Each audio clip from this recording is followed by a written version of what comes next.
watch this one. It's pretty short. QRIS explained the payment system between Visa and Mastercard. I have never heard of it. QRIS. Never heard of it. I have Mastercard myself, and I've used Visa before, but I don't really think about it, you know. But I see insider stories. This is a Visa card, and this is a Mastercard. For decades, these two companies have been the undisputed kings of global payments, processing trillions of dollars every year. But in the world's fourth most populous country, their logos are starting to disappear from storefronts, replaced by a simple black and white square. That square is called QRIS. It's a national payment standard launched by Indonesia's central bank, and its impact has been nothing short of explosive. In just a few years, it has onboarded over 55 million merchants, 92% of them small businesses, and now processes over $250 billion annually. So the real question isn't what is beating Visa and Mastercard, but how did this seemingly simple system manage to challenge a multi-billion-dollar industry? My first idea is that like Visa and Mastercard are like some kind of private system, so they, you know, make quite a lot of money themselves with fees or something. But this system seems to be by the government of Indonesia, so like it probably means that like whatever fees they might have goes back into the country, so maybe it makes more sense. I don't know. The genius of QRIS lies in one powerful concept: interoperability. Before QRIS, the market was a chaotic mess of competing digital wallets. A merchant needed a different QR code for GoPay, another for OVO, and dozens more. QRIS forced every player onto a single, unified network, one universal key to unlock the entire market. For merchants, the benefits were clear. Settlement was nearly real-time, not days later, and the transaction fee for micro-businesses was slashed to just 0.3%, up to 8 times cheaper than a credit card. This universal key, however, was not designed just for Indonesia. It was built to cross borders. Under the ASEAN Payment Connectivity Initiative, the QRIS network is now linked with its counterparts in Thailand, Malaysia, and Singapore, creating the foundation for a truly integrated regional payment system that bypasses traditional card networks entirely.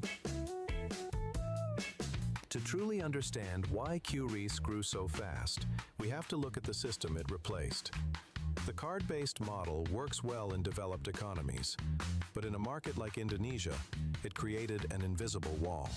With high fees for card terminals and a merchant discount rate of up to 2.5%, the system was never built for a street food vendor in Jakarta.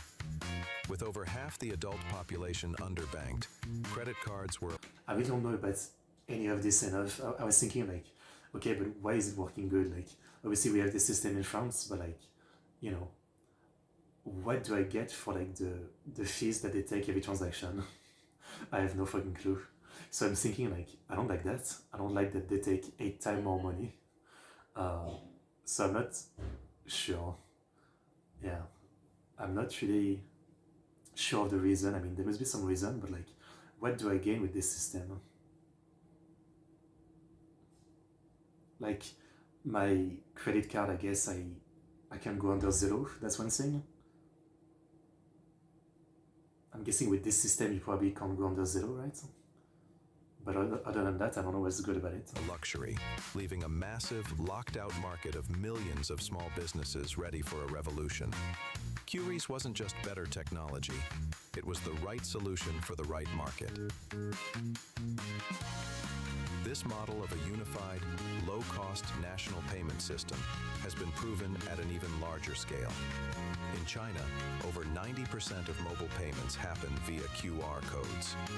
The biggest threat to Visa and Mastercard isn't the QR code itself, but the fundamental shift away from their percentage-based fee model. The card Man, I don't know. For me, I've never actually used QR code paying or anything like that. I've always used the card, and you know, like a decade ago, since about a decade ago, they introduced the way of you can just swipe your card. You know, you have like a chip, you can just scan it, so kind of like a QR code, right? but it's much easier than going to my phone and finding my QR code or whatever. So I don't really dislike having a card, but I do if it means that I'm paying more fees, yeah. The biggest win in sport history. Clients are not standing still. They are now aggressively investing in and partnering with Southeast Asian fintechs. A clear strategy of, if you can't beat them, join them. But the momentum is undeniable. QR code transactions in the Asia Pacific are projected to hit $3 trillion by 2025. By 2028, cardless transactions are expected to make up over 60% of all retail payments in the core ASEAN nations. The rise of QRIS in Indonesia is more than a local success story. It's a blueprint for how emerging markets can leapfrog legacy financial systems. It proves that the future of money may not be plastic, but a simple, scannable square. For investors, I don't know, maybe it's just me, but like, I'd much rather it be my card. Like, I don't think my phone is hacked or anything, but like, I have way less trust in my phone than my card. I don't know. Maybe my brain is getting old. this is a clear signal. The future of payments in emerging markets won't be designed in Silicon Valley. It's being built right now in Jakarta, Bangkok, and Hanoi. Is there a similar payment revolution happening in your country?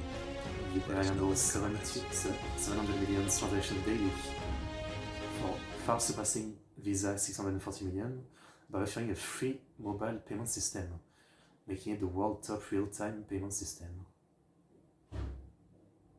Okay, well, that all sounds pretty good. You know, you guys sounds like you have it pretty good. I mean, again, what am I getting for like this system and this phase? Visa versus UPI versus what's the other one? QRIS. Alright.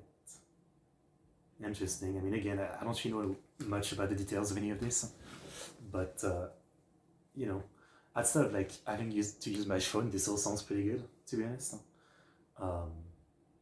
Yeah. Okay. Well, interesting. I didn't really know about any of this, and I always thought that like Visa was like literally a worldwide thing, I guess. So yeah, good to know. Good to know. Top command says QRIS can now be used in Japan, followed by China, South Korea, Saudi Arabia, United Emirates, and other Asian countries. But I guess probably not India, since you're saying you guys have like something similar, basically. Fair enough. Fair enough.